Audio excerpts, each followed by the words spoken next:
Hi, I'm Isher. Welcome to the Turks and Caicos Islands, where telecommunications, the fifth largest and rapidly growing industry in the world, is the lifeblood of our economy. In fact, by 2017, the service revenue of the global telecoms industry is expected to exceed $2.7 trillion. And let's not forget that this industry also plays a huge role in our everyday lives. Therefore, it is essential to have an effective regulatory framework to ensure that the telecoms industry is strong and vibrant, one that will provide adequate safeguards to ensure fair competition and protection of consumer interest. Additionally, to ensure development of this sector and to manage scarce resources such as the use of spectrum.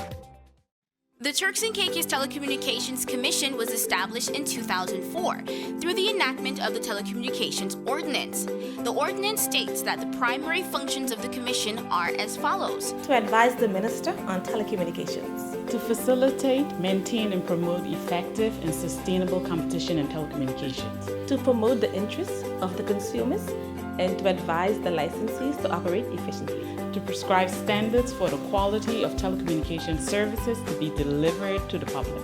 The Telecommunications Commission is governed by a board comprised of several commissioners and appointed by the Minister of Telecommunications, acting with the approval of the Cabinet. It also consists of 7 additional staff members.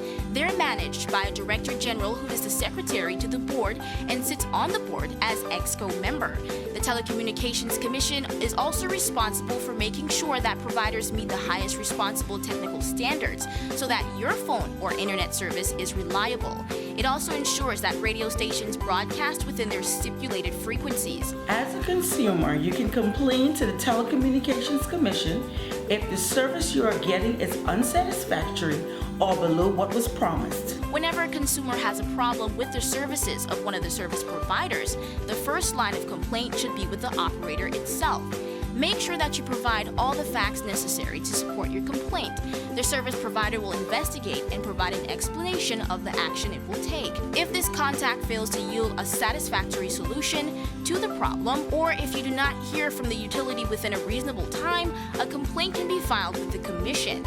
Here are some examples of the types of problems our consumer complaint analyst can help you with. Improper termination of your service, charges on your bill that you believe are incorrect or unauthorized, customer deposits for services, poor quality of service, high bill complaints, problems with delayed connection of service, or problems with back billing. Another major responsibility of the Telecommunications Commission is the regulation of prices for telecommunications services.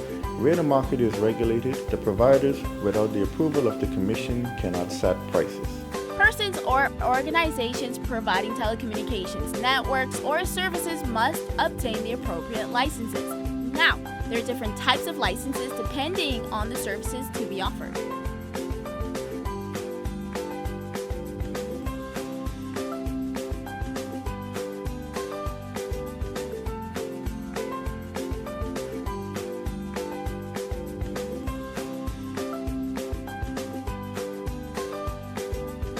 License applications must go through the Telecommunications Commission. Some examples of licenses are fixed, mobile and full telecommunications provider, internet and service provider, and submarine cables. Licenses are also given to operators of amateur radio and radio communication services used by ships and aircraft. Generally, a frequency is required for all uses of spectrum. For instance, the assignment of spectrum allows for the establishment of television and radio stations. Special licenses are also granted on a short-term basis. For example, for the transmission of special news events, sports, or entertainment originating in the Turks and Caicos Islands and being broadcast to the outside world. Persons wishing to provide maintenance, repair, and installation of telecommunications equipment will be required to obtain the requisite license. Applications for licenses and other application forms can be found on the Telecommunications Commission website.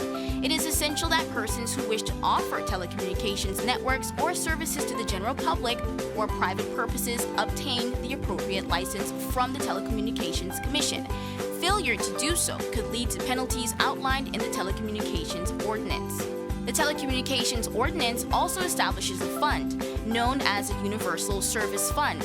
The Universal Service Fund is to be used to provide affordable access to basic telecommunications services for all people in the islands.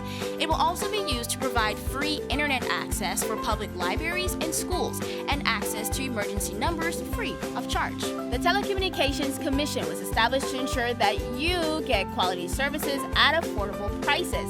And of course, it's to the benefit of both the consumer and provider. You know, telecoms is key to our economic and social development, and the Telecommunications Commission is the organization that guarantees this happens. The Telecommunications Commission has also successfully issued licenses for the provision of high-speed 4G LTE services to 2 major mobile carriers, and soon we will be coordinating with our service providers to launch an internet exchange point in the Turks and Caicos. The IXP not only increases speed for local traffic, but it is a prerequisite to facilitate the growth of the industry in the Turks and Caicos Islands. For additional information, you can always log on to our website at www.telecommission.tc or give us a call on 946-1900. Our friendly staff is always happy to provide assistance.